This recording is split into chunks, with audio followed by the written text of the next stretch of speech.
What's up, everybody? It's your boy Charles on as well. Go ahead and hit that thumbs up button.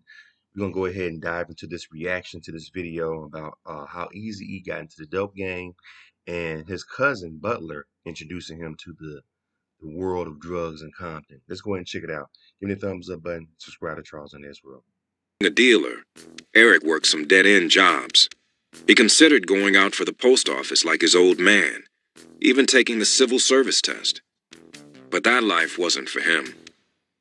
"I hate working for somebody else," he said. Eric and his family didn't have tons of money growing up, but they never lacked. His parents taught him to be a self-starter, though they probably didn't intend for him to be a drug dealer. He had a vision to succeed, so when it came to his drug business, he didn't fool around. He only worked with the people he trusted.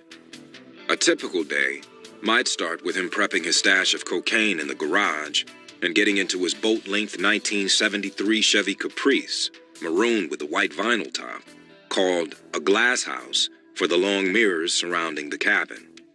It wasn't the only slick car Eric owned.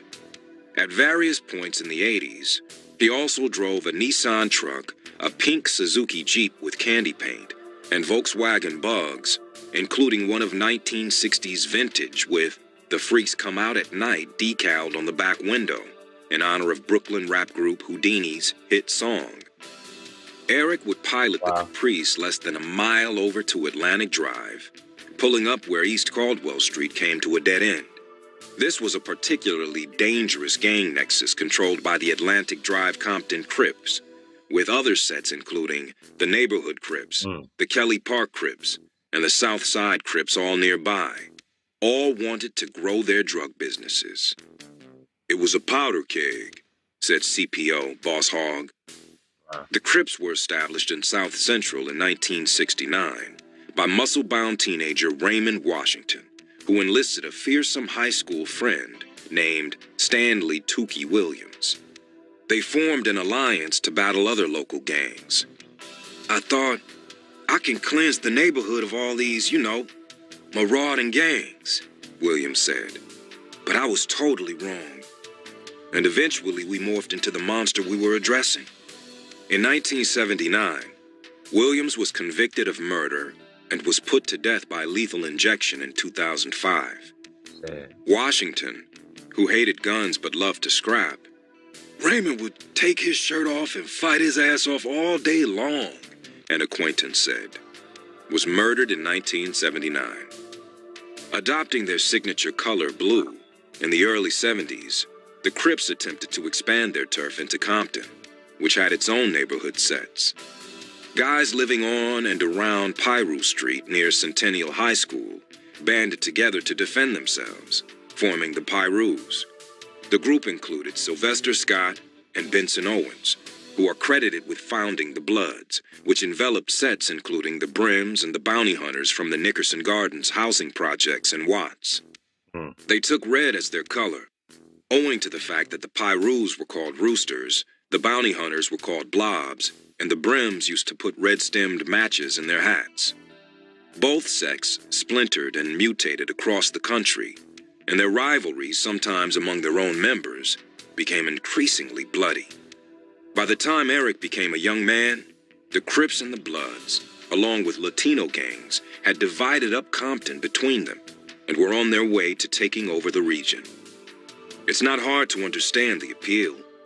In neighborhoods where there's no work, high crime, and crumbling family structures, joining forces with other delusioned kids help create pride and a sense of unity. But along with pride and unity came violence. In 1984, there were about 200 gangland killings in LA County. 1988 saw almost 500, and by the early 1990s, an estimated 100,000 gang members were spread across the county. It's not entirely clear which Crip subset Eric represented. The gang hadn't yet fully splintered, and really most of the Crip factions in his part of town liked Eric. It didn't hurt that he sold them high-quality coke and at great prices. But that didn't make him a serious gangbanger.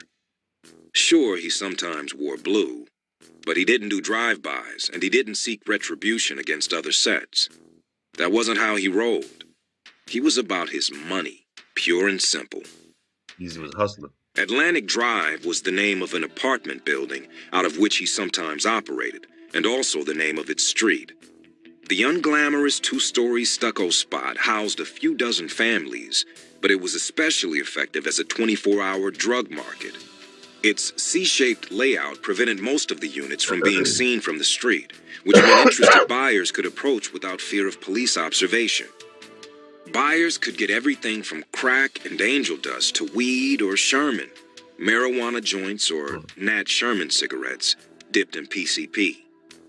Though there was plenty of foot traffic, the building managed to keep something of a low profile. After making purchases, buyers were quickly escorted out. No smoking on the premises.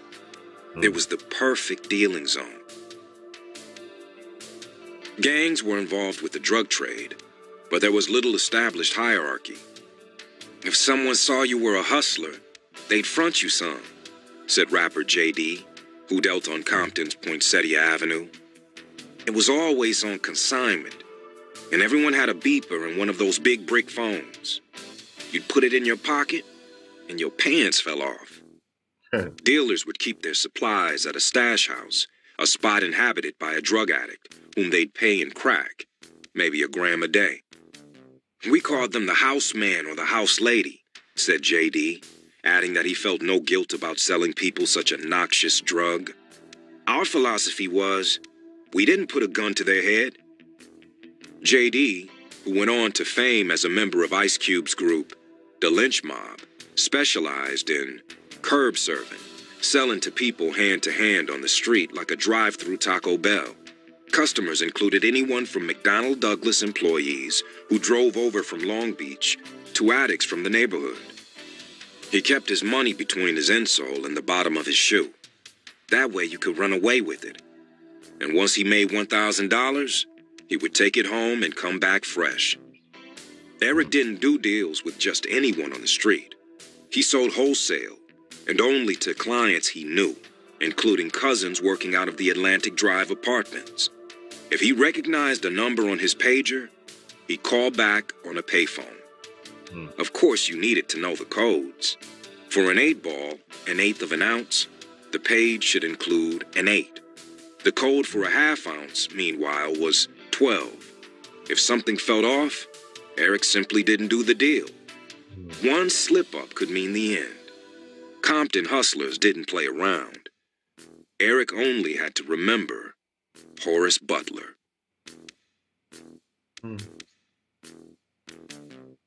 The Windfall. Horace Butler was Eric's first cousin once removed, and the spitting image of the rapper Buffy from the Fat Boys. Schoolmates teased Butler constantly about his weight as a kid. So he'd been toughened up, his friend Mark Rucker said. If you kicked him or tripped him, he'd bust you square in the face. He lived nearby on Poinsettia and served as Eric's mentor in the drug game. If you stayed on his good side, Butler was generous. He was secretive, however, and you had to earn his confidence. Eric, though, was his trusted kin. When he was a teenager, Butler made him his runner, charged with delivering dope to the customers after Butler made the deals. Eric, who dropped out of Dominguez High School, hadn't known much about the drug business until then. Wow. As a teenager, he'd taken joyrides in stolen cars. He'd done burglaries. He stole color televisions and VCRs. One time, he wanted to give his mother a stolen TV as a present, Big A remembered with a laugh. When it came to dealing, though, Eric was a novice, which is why he was surprised when one day in 1984, Butler invited him to go for a ride in his truck. Eric climbed into Butler's ride, a candy-painted GMC truck, chromed out with big rims on its off-road tires. Technically speaking, the truck didn't belong to Butler, but to another guy from the area who'd been sent to jail. The truck had been impounded, and the rumor was that it was full of packages of Sherman. No one wanted to retrieve it for fear that the police would arrest them. But Butler didn't care. He managed to secure the truck's release and the big, beautiful GMC was now his. With Wow. Eric in tow, Butler drove it to a secret neighborhood location away from prying eyes. Butler looked around, making sure no one was watching, and then reached his hands beneath the side of an abandoned house, retrieving a paper grocery bag. He pulled it open and revealed its contents to Eric. Bundle upon bundle of cash, tightly bound by rubber bands into squares. "Keep an eye on this for me," he said, putting it back. Eric didn't know what to make of this, but he quickly consented. Around that time, Butler was acting strange in other ways, too. Rucker noticed it earlier that week as he worked his drug spot nearby on Glencoe Street, a stone's throw from the home of a mutual friend, M.O. Moses, who had just hanged himself in his garage. Damn. As police and the coroner dealt with the body, a crowd gathered. Butler and Rucker chatted, lamenting the death for a few minutes, before the latter got down to business. Rucker was in the market for some product. "Do you have some?" he asked. "Nah," said Butler, surveying the area. "I'm laying low, taking a break." "Why is that?" "Things are kind of funny right now."